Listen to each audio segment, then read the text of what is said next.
Badara xam nga yaa ngi bëgg réagir.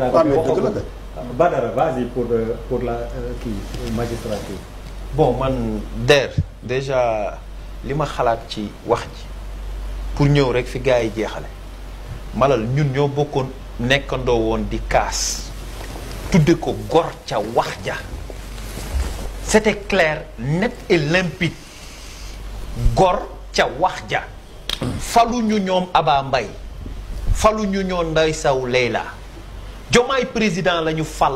Le projet nous est expliqué ki ñu ko expliqué c'est Ousmane Sonko moo tiim askan bi ni leen man gëmuma justice indépendante bu indépendante fii le président de la République ak le ministre de la justice di ci siéger gëmuma loolu bind ko wax ko jaay ko sénégalais yi ñu jënd ko yow sénégalais yi ñëw jënd noo leen gën a mën représentatif yéen nan la sénégalais yi ndi ci kàddu ñu wax leen dara ñu ñëw jënd li ñu wax ngeen bëgg di yéen a leen gën a représentatif ñaata yoon lañ wax ci justice fii man ma wax ci gisuma fa ñu fa toog lan lañ ma ëppalee ci Sénégal ba waruñu maa woo ma wax ak samay moroom kon lan ngeen représenté man vous ne me représentez pas man Badara parce que amul gis naa fa ñuy défendre leneen ñoo xamante ni ci ay plateau dañoo faroon féete bokkuñoo un Malal ou un Moundiaye Cissé te ils étaient là-bas Malal au Sénégal tey fi ñu toll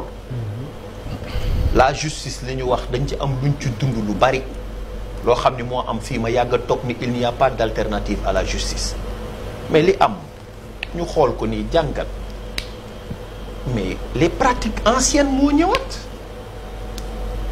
mais ñi ñu affecté Tamba ak Kédougou mais lecture bi c'est très simple képp ku laaloon ci dossier Adji Sarr laal ci dossier Mame Mbaye Niang laal ci dossier bu laal Ousmane Sonko mais affecté nañ la foo xam ni ci perception bi fii Sénégal liñ ko mës a jàppee mooy li Bouba wax léegi horaire baa nga jëm Tamba.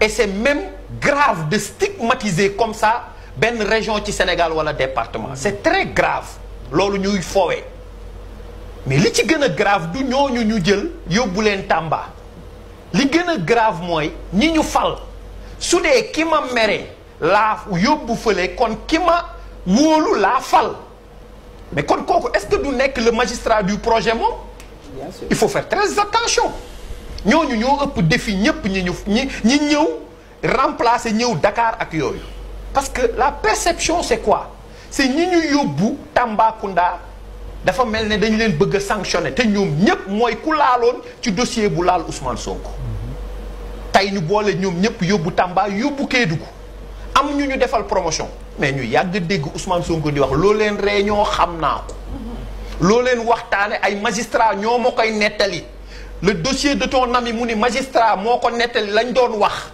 ñu nekk dans une administration très dangereuse kii secret moom ñoo raw sendal ñoo raw toile ku nekk ak ka ngay nettali amatuñu benn confidentialité pour l'administration du Sénégal tey des gens qui partageaient des manifestations du PASTEF sont promus c'est ça la réalité sur leur page Facebook war a am un peu de retenue en étant magistrat mais jàmbaar dañu ni ki jaar ci taatu garab guddi xam li muy meññi kooku dafa jaar bëccëg ku dobin rey sa maam boo séenee lu ñuul dangaa war a daw bu fekkee dañu bëgg dem ci yeneeni base on doit éviter les pratiques anciennes yóbbu nañu diw Tamba yóbbu nañ diw nangam yóbbu nañ diw nangam jublu ci sanction mais loolu baaxul mais Dakar dañ ko war a sax dañ ko war a décongestionner nit ñi dem ci région yi liggéey mais Ousmane Sonko en personne moo doon wax ni baat bii la Ousmane Sonko utilisé bu ñu yaakaar ni samay wax la de parce que Sénégal des fois ñu oyofalal Ousmane réyal ko ñeneen ñi moo naan yóbbu leen ca xaj la doon wax mu ni magistrat yi dëggu dañ leen di yóbbu ca xaj kon tey ku dem fu sori moom li mu ko jàppe muy yóbbu la ca xaj nañu arrêté les magistrats du projet les journalistes du projet les chroniqueurs du projet mais on assiste même à notre télévision nationale bu ñu bëggoon a jël nit ñu ni ko kii il n'est pas du projet on assiste même dans l'administration diw il a un jour été contre le projet mais c'est quoi ça mais est-ce que ñii xam nañ ni depuis le l'élection ñoom ñooy le président de tous les Sénégalais et ils sont garants de l'unité nationale. C'est hyper important li may wax nii ñu xam ni le Sénégal est benn et indivisible. Il y a des gens qui contrôlent Sonko ak Diomaye farouchement s'ils sont compétents, vertueux, en probité. Mais dañu war a liggéey am ay niveau de responsabilité. On doit arrêter yaakaar ni le Sénégal c'est le Sénégal des 54%. Non loolu buñ ko xalaat man li ma d'accord mooy li Amath wax qui représente Diomaye président. Lui il dit que waxuma président génn au conseil supérieur mais dafa war a gën a tàlleeku mais lii moo leer man li Aba wax nii Aba faluñu leen ñii diggee dig askan bi ñu fal leen ci li ñu diggee. man lan laa wax. yow qu'est-ce que j'ai dit.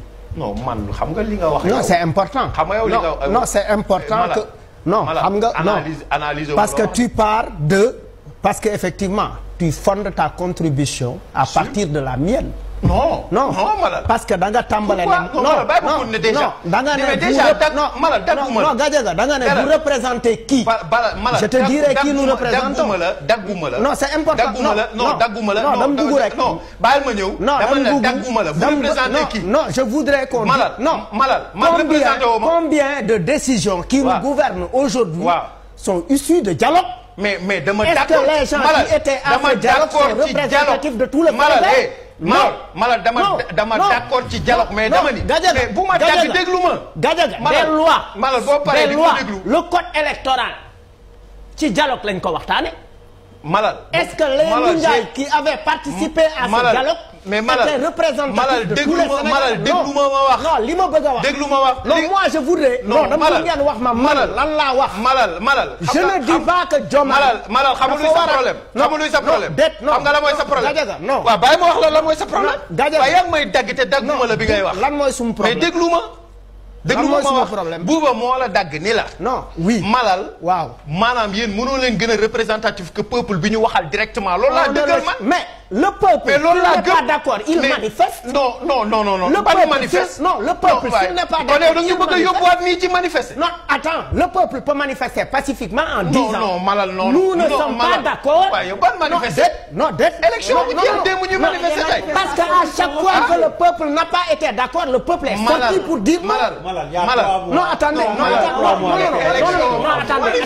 Vraiment. non je reprécise ma pensée parce que ma pensée elle est en train d'être corrompue. non déglu ma rek. mon opinion est en train d'être dévoyée man li ma wax dafa leer. dama ne man yàgg naa fi toog ne il y a la réalité de l'exercice.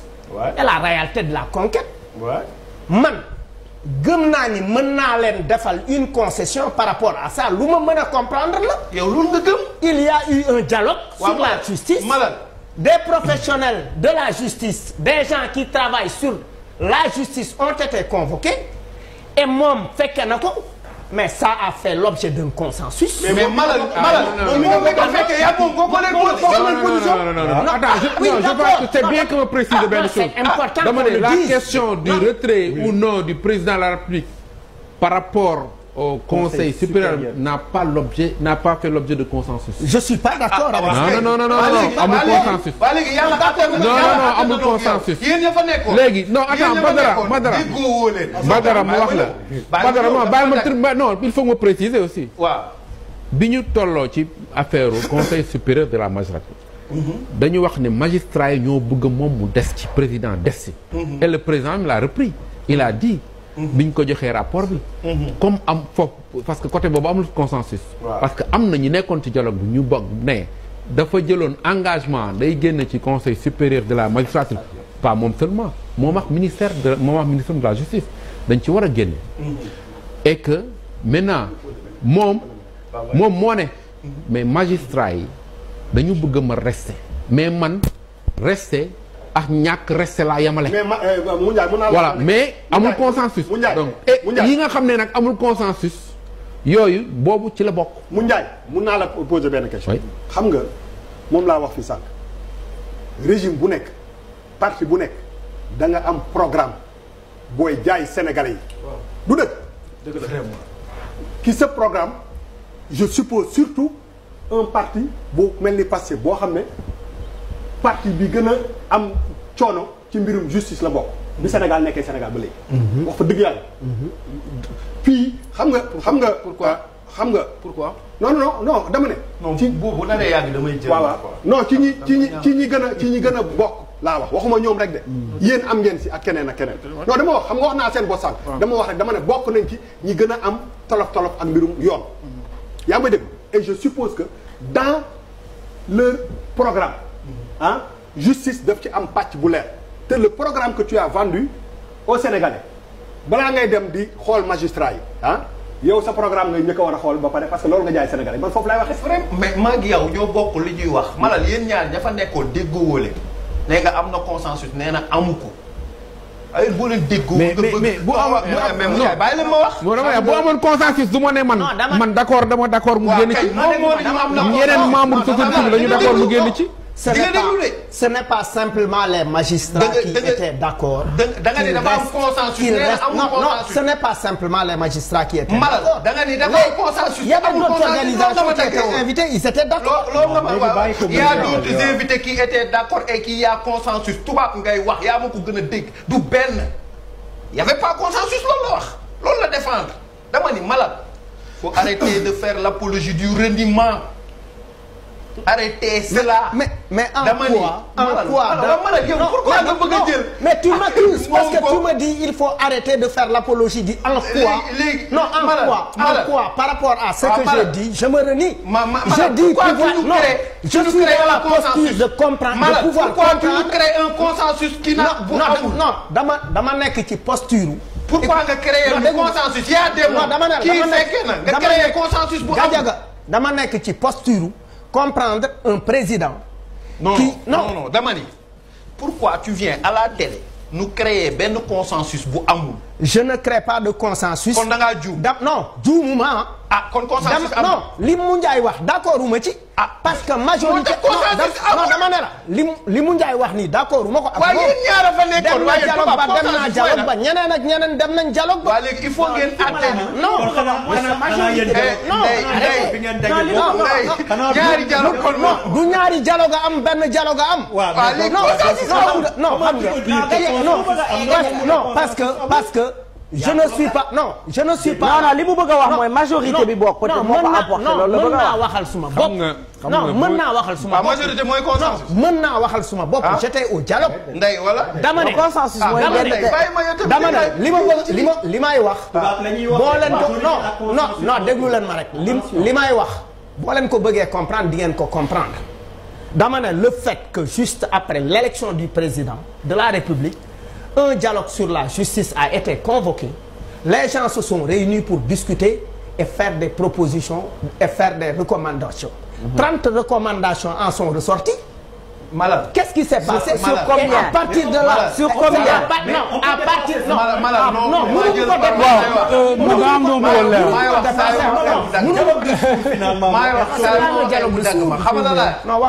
Je suis moom on a toujours été pour le dialogue man bañuma dialogue waaye yéen ña nekkoon ca dialogue ba li nga ni ñu am na consensus amul consensus mu njaayee ngi di toog d'accordul donc consensus amul yàlla ñu àtte. Badara mën naa def une parenthèse nga yegg non damay def benn parenthèse non une seconde rek. waaw xam nga tey boo ne kii nu mu tuddati ñu def conseil supérieur de la magistrature mu nekk un organe délibérant mën nañ ne am na consensus parce que kenn opposé wu ci kenn ñu ne ñu def mu am parité entre les membres nommés ak les membres élus les membres de droit ak am na consensus parce que kenn opposé wu ci man loolu laa jàppee consensus parce que amul ku ne amul kenn ku ne d'accord mais nag ci affaire président de la République des ci biir conseil supérieur de la magistrature ou pas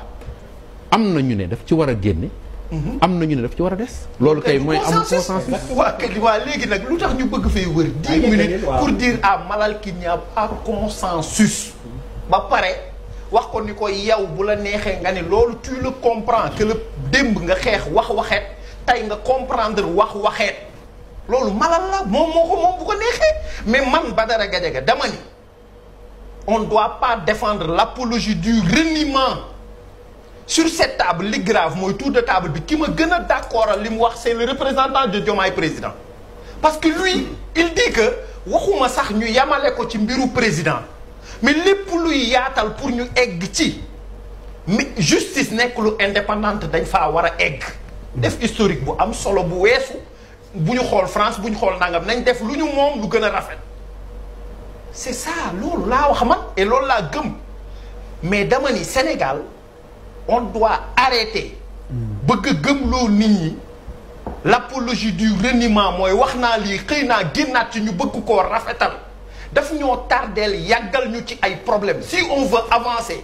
ce pays dinañ tiim ñi ñu diriger ñu leen di wax dëgg di leen wax dëgg c'est dans le cadre de construire defar mooy jubal jubbanti ñoom bi ñu woote et que ñu xam ni le Sénégal est indivisible Diomaye Faye bi ñu ko falee dani je suis le président de tous les Sénégalais le président de tous les Sénégalais du lu ñuy wax lu ñuy jëf la dans ce pays il ne doit pas y avoir les Sénégalais du projet et les Sénégalais hors projet jour ba mu gañee la yilif Sénégalais yépp mu neex ko mu naqari ko et les gens ont la liberté di toog di wax li ñu gëm di ko défendre et cette liberté le président dafa war a et le régime je veux dire li ñu doon wax ni même si je ne partage pas ton avis je me battrai pour que li nga xalaat nga koy wax pour que muy bokk ci démocratie je reviens à sama dernière discussion avec Abdoulaye Wade di ma jàngal ce grand démocrate